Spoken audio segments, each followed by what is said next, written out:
आज हम बदलाव की एक ऐसी कहानी सुनेंगे जो शायद हम सबके अंदर कहीं ना कहीं छुपी हुई है। ये एक बहुत ही लोकप्रिय हिंदी कथा पर आधारित है। तो चलिए शुरू करते हैं। और ये पूरी कहानी ना इसी एक सवाल के इर्द गिर्द घूमती है। आखिर वो कौन सी चिंगारी होती है जो आलस की राख को मेहनत के सोने में बदल देती है? आइए इस कहानी में इसी सवाल का जवाब ढूंढते हैं।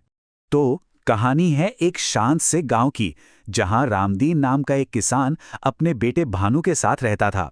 सालों पहले बीमारी ने भानु की मां को छीन लिया था और तब से रामदीन ने अकेले ही भानु को पाला पोसा था। अब देखिए, पिता और पुत्र में ना जमीन आसमान का फर्क था।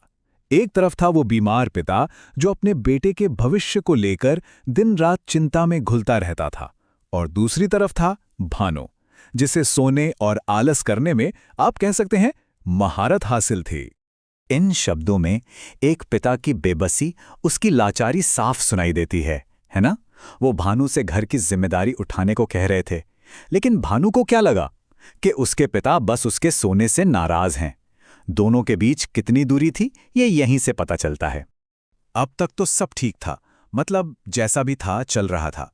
लेकिन अब कहानी में एक ऐसा मोड़ आता है जहां एक पुरानी, नजरअंदाज की हुई समस्या अचानक जिंदगी और मौत का सवाल बन जाती है, और यहीं से असली परीक्षा शुरू होती है। कुछ ही दिनों में रामदीन की हालत इतनी ज्यादा बिगड़ गई कि वो बिस्तर से उठ भी नहीं पा रहे थे। इस एक घटना ने भानु को हकीकत की जमीन पर लाकर पटक दिया। डॉक्टर ने साफ साफ कह दिया कि रामदीन की जान बचाने के लिए फौरन एक ऑपरेशन करना होगा, और उसका खर्चा 50,000 रुपए। जरा सोचिए, भानु के लिए तो ये रकम एक पहाड़ तोड़ने जैसी थी। भानु पूरी तरह से अकेला पड़ गया। वो मदद के लिए जमींदार के पास गया तो उसे ये कहकर दुत्कार दिया गया। मुखिया ने भी हाथ खड़े कर दिए, और गांव वाले, वो तो बस उसे निकम्मा कहकर ताने मार रहे थे। कहते हैं ना, जब सारे दरवाजे बंद हो जाते हैं तो कहीं से एक खिड़की खुलती है। भानु के साथ भी कुछ ऐसा ही हुआ। उसकी मुलाकात एक ऐसे रहस्यमयी शख्स से होती है जो सब कुछ बदल देता है। पूरी तरह से थक हार कर भानु उसी पेड़ के नीचे बैठकर रो रहा था। तभी वहां एक ज्ञानी पंडित प्रकट होते हैं। ये एक तरह से अलौकिक मदद की शुरुआत थी। ये वही पंडित थे जिन्होंने भानु को पहले भी एक बार चेतावनी दी थी, पर उसने तब उनकी बात को हवा में उड़ा दिया था। लेकिन आज उससे उन शब्दों का असली मतलब समझ में आ रहा था। तो पंडित ने भानु को अपनी शक्ति से सिद्ध की हुई एक राख दी और कहा, इसे जबान से छूते ही तुम्हारे अंदर एक दानव जैसी शक्ति आ जाएगी और तुम कभी नहीं थकोगे। ये राख उसके सफर का एक जरिया बनने वाली थी। और बस यहीं से शुरू होता है भानु का वो अविश्वसनीय बदलाव। आलस की जगह अब अथक परिश्रम ने ले ली थी। उसकी पूरी दुनिया बदलने वाली थी। भानु की जिंदगी, अरे वो तो 180 डिग्री घूम गई। वो अब सूरज उगने से पहले उठता था, घर का सारा काम करता, पिता की देखभाल करता और फिर जंगल में पागलों की तरह मेहनत करता। और उसकी मेहनत का असर भी दिखने लगा था। देखिए, पहली बार में ही उसने लकड़ी बेचकर 6,000 रुपए कमा लिए। फिर कुछ ही दिनों की दिन रात की मेहनत के बाद उसने 46,000 रुपए जमा कर लिए। वो अपने लक्ष्य के बहुत बहुत करीब था, लेकिन समय हाथ से निकला जा रहा था। अब सिर्फ 4,000 रुपए कम थे। वो फिर से जमींदार के पास गया। जमींदार ने एक नामुमकिन सी शर्त रख दी। अगर एक दिन में उसकी 10 कट्ठा बंजर जमीन जोत दी तो वो उसे 5,000 रुपए देगा। काम इतना मुश्किल था कि भानु की हिम्मत टूटने लगी। उसके हाथों से खून तक निकलने लगा। लेकिन तभी उसने खुद को संभाला। उसके अंदर से एक आवाज आई।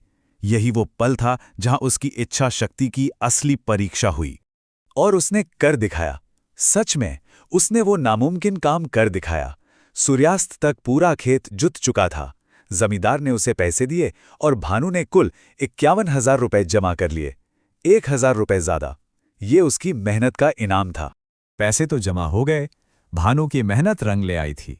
अब कहानी का वो हिस्सा आता है जहां उसके इन सारे प्रयासों का फल मिलता है, और उसके अंदर आया हुआ ये गहरा बदलाव सबके सामने आता है। ऑपरेशन कामयाब रहा। डॉक्टर ने कहा कि ये सिर्फ एक ऑपरेशन की कामयाबी नहीं है, ये तो भानु की मेहनत और उसके पिता के जीने की इच्छा से हुआ एक चमत्कार है। भानु का बदलाव अब पूरा हो चुका था। देखिए ना, जो कल तक निकम्मा कहलाता था, आज वही एक मेहनती और जिम्मेदार इंसान बन चुका था। उसने सिर्फ अपने पिता की जान नहीं बचाई, बल्कि समाज में और खुद अपनी नजरों में एक नई पहचान बनाई।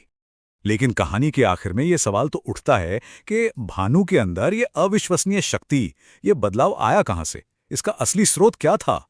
क्या ये वाकई कोई जादू था? जब उसके पिता ने उससे अपने कड़वे शब्दों के लिए माफी मांगी, तो भानु का जवाब बहुत ही गहरा था। उसने कहा कि असली जादू उस पंडित की राख में नहीं था, बल्कि पिता की उन डांट फटकार में था जिसने उसे अंदर तक झकझोर कर रख दिया था। तो अंत में ये सवाल हमारे सामने है, क्या वो शक्ति किसी बाहरी चीज, किसी जादू से आई थी, या फिर वो हमेशा से भानु के अंदर ही मौजूद थी, बस उसे जगाने के लिए एक सही वजह, एक सही चिंगारी की जरूरत थी? इस पर विचार जरूर कीजिएगा।